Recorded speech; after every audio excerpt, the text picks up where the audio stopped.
ሰበር ዜና። ሰላም ጤና ይስጥልኝ ውድ የያሁ ፊደል ሚዲያ ቤተሰቦች፣ እፎይን በተመለከተ አስደሳች ሰበር ዜና ይዘናል። ቪዲዮውን እስከ መጨረሻው እዩት። ላይክ፣ ኮሜንት፣ ሳብስክራይብ በማድረግ ለብዙዎች ይድረስ ዜናው።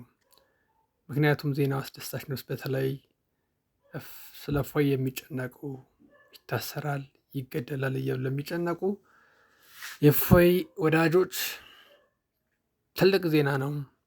እዩት እስከ መጨረሻው። እንግዲህ እንደሚታወቀው እፎይ በሃይማኖቶች መካከል ማለትም በክርስትናና በእስልምና ንጽጽርን የሚሰራ ልጅ ነው። በተለይ እስልምና እምነትን በተመለከተ የራሳቸውን ቁርአንና ሐዲስ በመያዝ እዛ በመጥቀስ በጣም ብዙ የተደበቁ ሚስጥሮችን አደባባይ ላይ ያወጣ ልጅ ነው። በዚህ ምክንያት በእስልምና እምነት ተከታዮች በተለይ በወጣቱ ብዙ ጥያቄዎችን ፈጥሯል። ጥያቄዎቹም ከግልጸኝነት ጋር የተያያዙ ናቸው። ወጣቱ እስከዛሬ የምታስተምሩን ቁርአን የምታስቀሩን እውነተኛውን አስተምሮ ሳይሆን ለጆሮ የሚጠማውንና የሚስማማውን ነው በማለት መስጊዶችን፣ ኡስታዞችን፣ በአጠቃላይ የሃይማኖት መሪዎች አጨናንቋል። ታዲያ እነዚህ የሃይማኖት መሪዎች ሆነ ኡስታዞቹ ወጣቱንም መልስ ሰጥተው ማርካት አልቻሉም።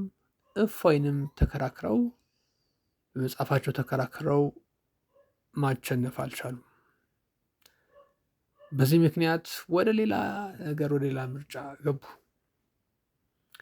ያ ምንድን ነው? እኛ በአደባባይ እንደሰማ ነው፣ በሚዲያ ላይ እንደሰማ ነው፣ እፎይን ለያዘ እፎይን ለጠቆመን 300 ሺህ ብር እንከፍላለን፣ 400 ሺህ ብር እንከፍላለን በማለት ሌላ አስተሰሩ።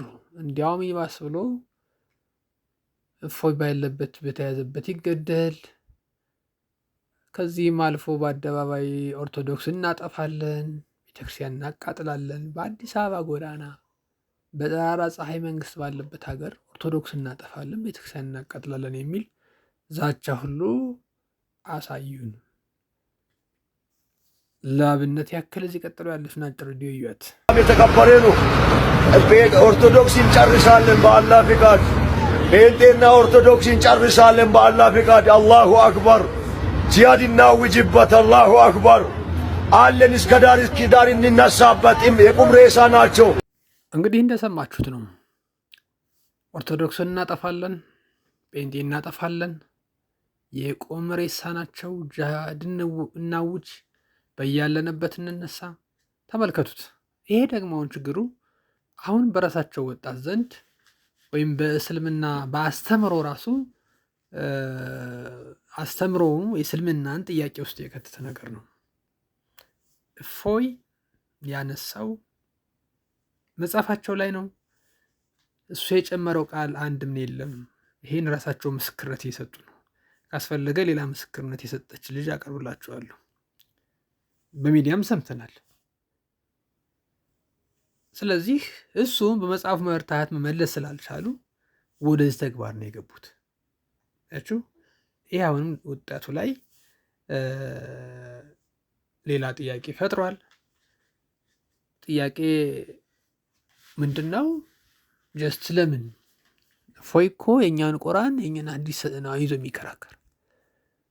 ስለዚህ እውነቱን ለእኛም አትነግሩንም? እሱንም መልስ ሰጥታችሁ አታሳምኑትም? እነሱ እንገላለን ምን ማለት ነው? ሰው ጋር አብር እንዳንኖር ነው የሚል ሌላ ጥያቄ ፈጥሯል። ትንሽ ለዚች ምስክርነት ለምትሆን ሌላ አንዲት ቪዲዮ ላስገባላችሁ። የከሰሱበት አንቀጽ ከ5 ዓመት እስከ 7 ዓመት ሊያሳስር የሚችል ሱብሃንአላህ ሐስቡናላህ። ምን ባደረገ? እኛ እኮ ባደግንበት ሀገር ላይ መድረሳ ከሚሰጠው ትምህርት ውጭ በአካባቢያችን ላይ ቁርአን የሚያቀሩ ሰዎች ነበሩ፣ ትምህርትን የሚሰጡ ሰዎች አሉ። ይሄንን እንደ ወንጀል ተደርጎ ህገ መንግስት ያልከለከለውን ነገር አንድን ሰው እዛ ላይ መውሰድና ይሄንን በግድ እላዩ ላይ ሊፈርድ ማድረግ ያስጠይቃል። ስለዚህ እህቶች ወንድሞች፣ የመጀመሪያው መጅሊስ እዚህ ላይ ኢንቮልቭ ሊያደርግ እንጠይቃለን። በመቀጠል ደግሞ ይሄንን በውሸት አድርጎ ከሶ አቃቢ ሕግ እሱ ላይ ፍርድ እንዲፈረድ ሊያደርግ የተነሳውን ሰው በሕግ እንዲጠየቅልን እንፈልጋለን። በጣም ነው የሚገርመው፣ በጣም ነው የሚያሳዝን። እንግዲህ እንደሰማችሁት ነው። እህታችን ለምን ይታሰርላል? ለምን ይከሰሳል?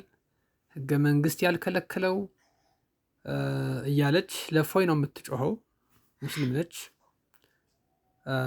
ተመልከቱት።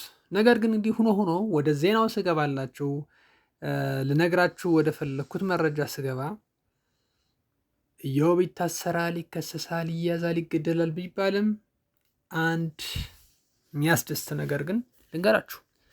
እፎይ አይያዝም። 4 ነጥብ። እፎይ በምስሉ ላይ የምታዩት እፎይ አይደለም። በአጭሩ እፎይ አይታወቅም። እሺ፣ አይታወቅም። ለምን? እፎይ ወደዚህ ንጽጽር ሲገባ እንደፈለጉ ኦርቶዶክስን እንደፈለጉ ሲሳደቡ፣ ሲዘነጥሉ፣ በመጽሐፍ ሲጽፉ፣ በሚዲያ ሲናገሩ ደፍሮ እንደዚህ ገብቶ ንጽጽር የሰራ ሰው ብዙ የለም። ምክንያቱም ከዚህ በፊት ወንድማችን ዲያቆን ፍሬው ነበር። በሱ ላይ የደረሰበት መከራ ታውቃላችሁ። ስደተኛ ነው አሁን። እፎይ ደግሞ ይሄ እንዳይደርስበት አስቦ ተዘጋጅቶ ነው ወደዚህ የገባው።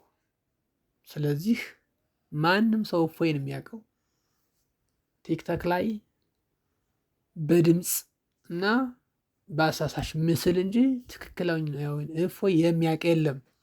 በቃ ከዚህ በላይ እንዲህ ስለሆነ ብላችሁ ሚስጥር ባባከን ነው የሚሆነው። በአጭሩ ግን እፎይን መያዝ አይቻልም። በቃ ይያዛል፣ ይታሰራል፣ ይገደላል እያላችሁ የምታስቡ ሰዎች አትሰቡ። በቃ እፎይን የሚያውቀው የለም። ያ ማሳሳቻ ምስል ነው፣ በድምፅ ብቻ እንዲሆን። ይሄ ነው። ሀሳቤን ጨርሻለሁ። መልእክቴን አስተላልፌያለሁ። ሀሳብ አስተያየት ካላችሁ ኮሜንት ላይ ያስቀምጡልኝ። ቻው።